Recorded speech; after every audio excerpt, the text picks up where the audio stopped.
은혜 받을 하나님의 말씀은 열왕기상 11장 1절에서 13절까지의 말씀입니다. 열왕기상 11장 1절에서 13절까지의 말씀 찾으셨으면 교독합니다. 제가 먼저 읽겠습니다.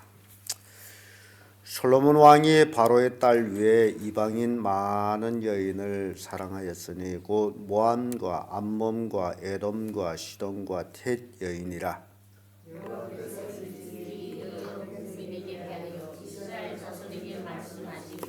너희는 저희와 서로 통하지 말며 저희도 너희와 서로 통하지 말라. 저희가 정령토 너희 마음을 돌이켜 저희의 신들을 썩게 하리라 하셨으나 솔로몬이 저희를 순회하였더라. 왕은 후비가 700인이요 빈장이 300인이라. 왕비들이 왕의 마음을 돌이켰더라. 솔로몬이 나의 늙을 때 왕비들이 그 마음을 돌이켜 다른 신들을 썩게 하였으므로 왕의 마음이 그 신하의 마음과 같지 아니하여 그 하나님 여호와 앞에 온전치 못하였으니 이는 시돈 사람이 여신인 아스다돛을 쫓고 암몬 사람이 가정한 밀곰을 쫓음이라.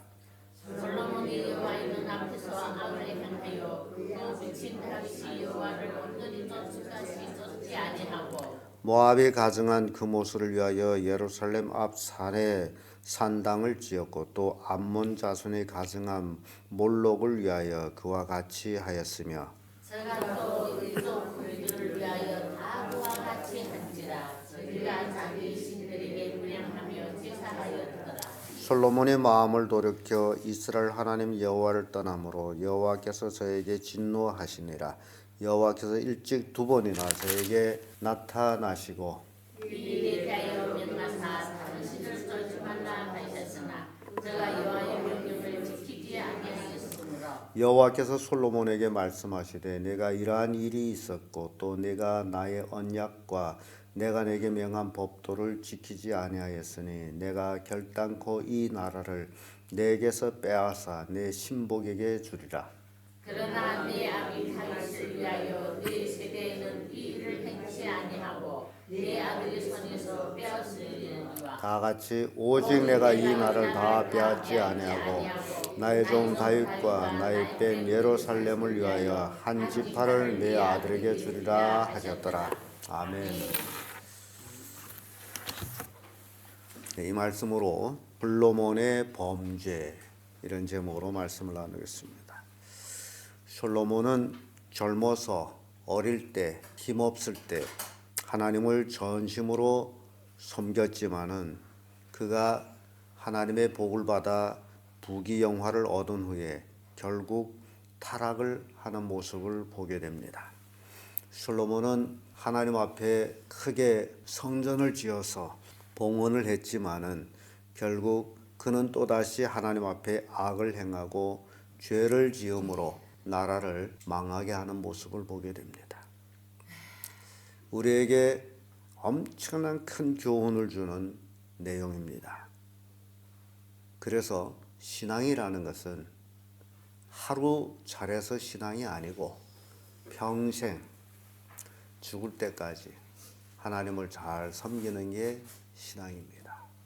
많은 사람들은 제철에 불이 붙어서 호로록 끓는 것처럼 그 순간에 호로록 신앙이 끓는 것 같지만은 그러나 시간이 지나고 나면 식어져서 신앙을 포기하고 신앙생활도 포기하고 하나님도 포기하고 그래서 신앙생활을 안 하는 사람들 참 많이 보게 됩니다.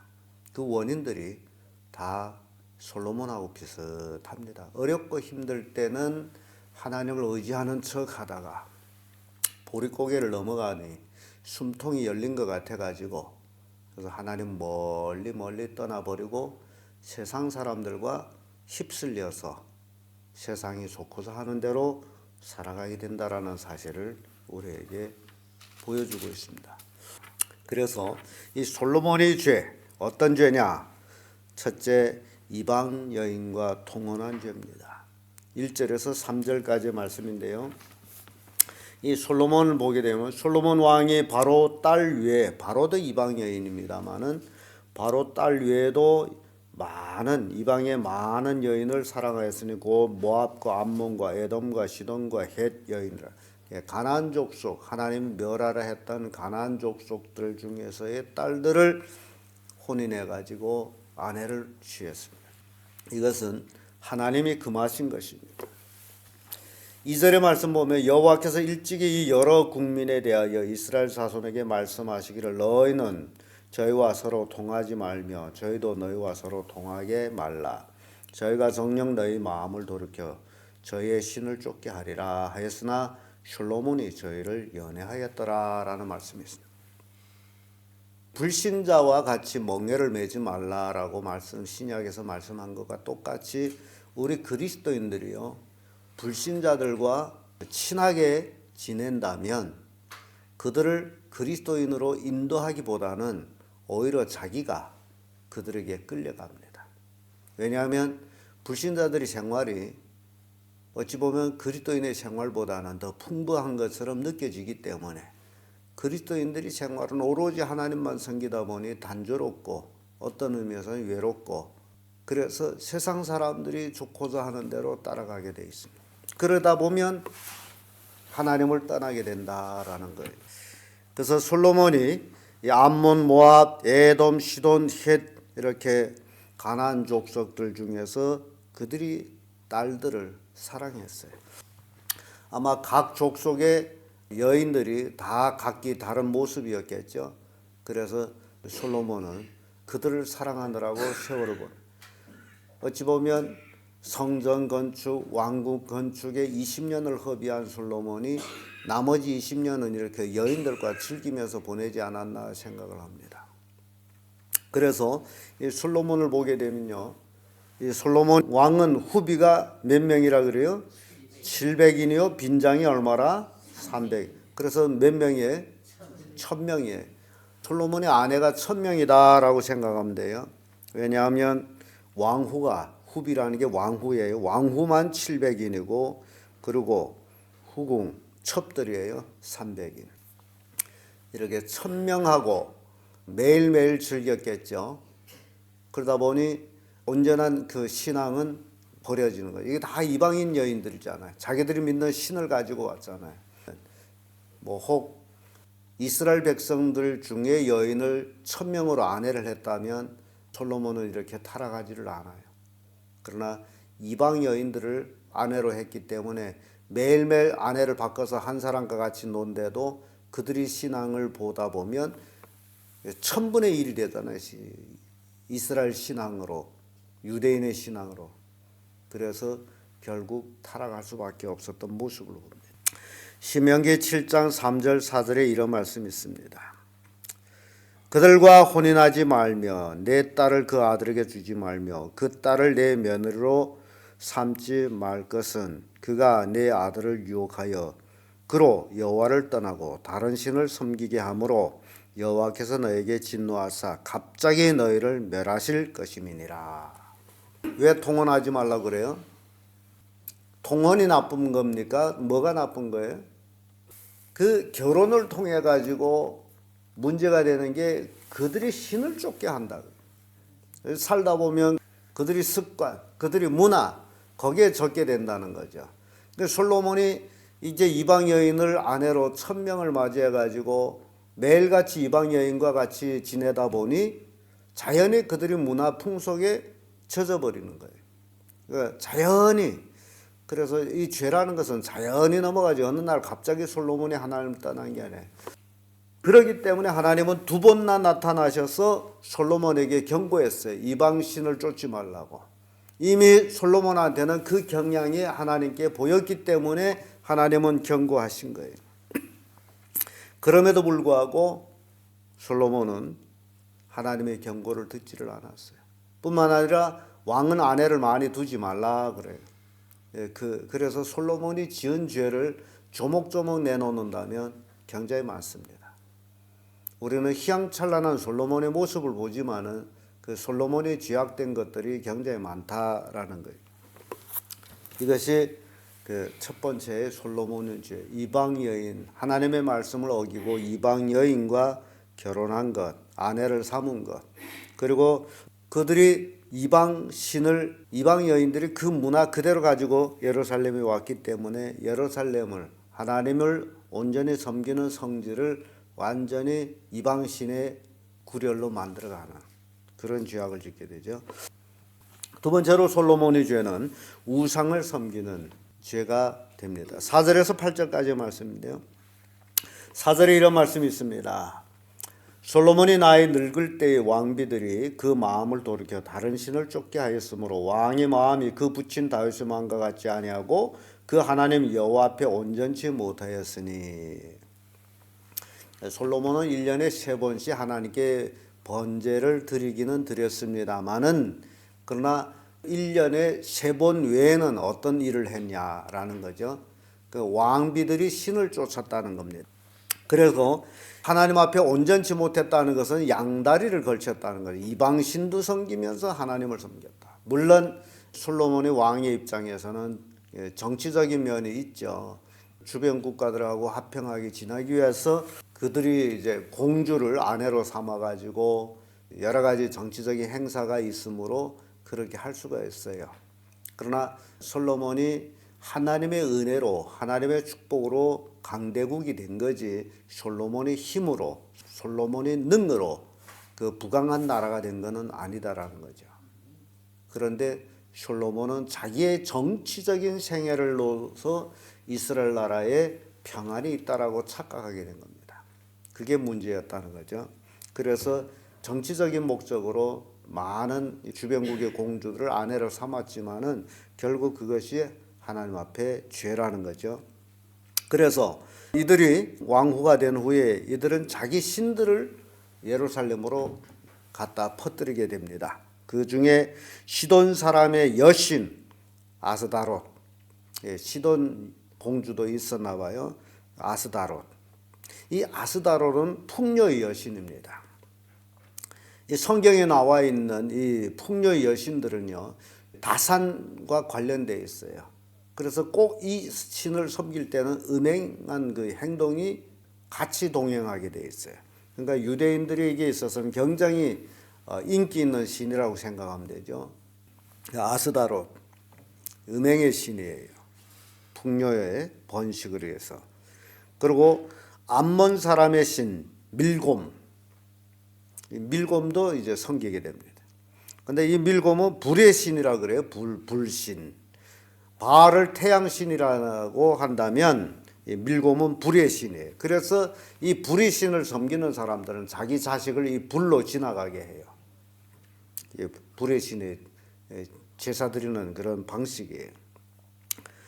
그리고 모압 사람의 그모스 신을 섬긴대요. 이 그모스는 모압 사람들에게 있어서는 태양신이에요.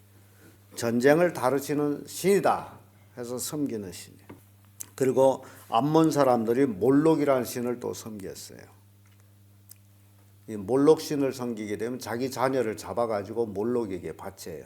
마치 아브라함이 모리아산에서 이삭을 하나님께 제사 드리는 것처럼 그런 것들을 본따 가지고 이렇게 이루어지는데, 이렇게 예루살렘에 하나님의 성전만 있어야 되는 그 성지에 바로 이런 이방신들이 들어와서 자리를 잡도록 솔로몬이 허용했을 뿐만 아니라 그들을 위해서 산당을 지었다.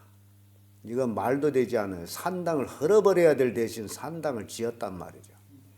이게 솔로몬이 엄청난 이스라엘 나라를 망하게 만드는 그런 장본인이 역시 또한 솔로몬이 된다는 사실이에요. 이렇게 솔로몬의 죄를 우리가 살펴보면서 마지막에 솔로몬 죄는 하나님을 떠난 죄입니다. 9절에서 13절까지 말씀인데요. 9절에 이런 말씀이 있습니다. 솔로몬이 마음을 돌이켜 이스라엘 하나님 여호와를 떠남으로. 하나님을 떠나면 어떻게 됩니까? 망하는 거죠. 그래서 참 여기 안타까운 사건이죠.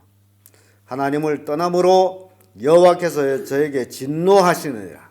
하나님을 떠남으로 어떻게 돼요? 하나님의 진노가 임하게 되는 거죠. 그러면서 하나님 여호와께서 일찍이 두 번이나 저에게 나타나시고 이 일에 대하여 명하사 다른 신을 쫓지 말라 하였으나 저가 여호와의 명을 지키지 아니하였으므로. 이미 하나님은요 절대적으로 먼저 경고를 하시는 분이에요. 다른 신을 쫓지 말라. 근데 솔로몬이 들었어요? 안 들었어요. 이게 사람이에요. 사람이 자기가 권세를 얻고 부귀영화를 누리고 잘 나가면 그다음 하나님 필요 없습니다. 이게 인본주의로 빠져나가는데 권력을 얻고 나면 눈에 뵈는 게 없어요. 왜냐하면 자기가 하나님이 되기 때문에. 내가 하나님인데 누가 또 하나님이 있어요. 그래서 하나님이 없다. 백성들로 하여금 하나님을 섬기지 못하도록 하는 거예요. 내가 하나님인데 누구를 섬기느냐. 그래서 이런 그 인본주의에 빠지면 사람을 우상화하게 되고 또 우상된 그 사람이 자기가 왕노릇하게 돼 있어요. 그래서 하나님이 없다라고 백성들에게 가르칩니다. 그런 것들을 우리가 이렇게 보게 되는 거예요. 그러니까 솔로몬이 하나님을 떠나게 되는 것은 자기가 하나님인데 자기 말 한마디면 날아가는 새도 떨어지는데 하나님 말을 들을 수가 없죠. 이렇게 솔로몬의 타락을 보게 됩니다. 11절에 여호와께서 솔로몬에게 말씀하시되 내가 이러한 일이 있었고 내게 이러한 일이 있었고 또 내가 나의 언약과 내가 내게 명한 법도를 지키지 아니하였으니 내가 결단코 이 나라를 내게서 빼앗아 내 신복에게 주리라. 이제 솔로몬의 왕국이 이제 깨질 것에 대한 말씀이에요. 하나님께서 솔로몬 왕국을 어찐다? 빼앗는다. 하나님의 심판이에요. 그러면서 12절에 그러나 내 아비 다윗을 위하여 내 세대에는 이 일을 행치 아니하고 내 아들의 손에서 빼앗으려니와. 하나님은 다윗을 생각해서 솔로몬 당시에 그 나라를 뺏지 아니하고 솔로몬 아들 당시에 뺏을 것이다 라고 말씀합니다. 그러면서 13절에 오직 내가 이 나라를 다 뺏지 아니하고 나의 종 다윗과 나의 뺀 예루살렘을 위하여 한 지파를 내 아들에게 주리라 하셨더라. 이스라엘 몇 지파예요? 12지파인데 그 12지파를 다 거느리던 왕국이 깨져가지고 이제 남북으로 이제 나누게 되죠. 그래서 북이스라엘 남유다로 이렇게 편성이 됩니다만은 그러니까 북쪽은 11지파고 남쪽은 겨우 한 지파, 유다 지파가 예루살렘 중심으로 성전을 지키는 그런 일을 하게 돼 있어요. 어찌 보면 솔로몬이 교만이 극치에 다다랐으므로 하나님께서 그 교만을 깨뜨리는데 바로 11개 나라를 뺏어버려서 아주 쇠약한 나라를 만들어버린다. 하나님의 심판이에요. 무서운 거죠. 결국 남유다 속에 베냐민 지파가 그 속에 있었어요. 그래서 결국 남유다에는 베냐민과 유다 지파가 거기에 있고 그 외 10지파는 이제 북이스라엘 속합니다. 그렇게 나라가 갈려져요. 내일 이 시간에 우리가 그런 얘기를 살펴보게 될 것입니다. 이렇게 솔로몬의 타락은 우리 솔로몬의 타락을 보면서 우리는 큰 교훈을 받게 됩니다. 자기 정욕과 자기 쾌락을 쫓으며 망한다라는 것, 하나님을 떠나면 망한다라는 것, 성도들은 오로지 우직하게 하나님만 믿고 순종하며 따라가야 된다라는 교훈을 줍니다. 그 누구도 하나님만 떠나면 어떻게 된다고요? 망한다. 솔로몬 같은 그런 왕도, 하나님이 지혜를 주었던 그런 왕도 망했는데 그러면 나를 생각해봐요. 나 같은 존재는 뭐냐 그 얘기죠. 솔로몬 같은 그런 왕도 하나님이 떠났을 때 하나님께서 그 나라를 심판해버리고 솔로몬을 버리는데 나 같은 거는 뭐냐. 그래서 더 우리는 하나님을 떠나서는 안 된다라는 것을 보여줍니다. 오로지 하나님만 섬겨야 된다. 솔로몬의 범죄를 통해서 이런 교훈을 우리가 받게 됩니다. 기도하겠습니다.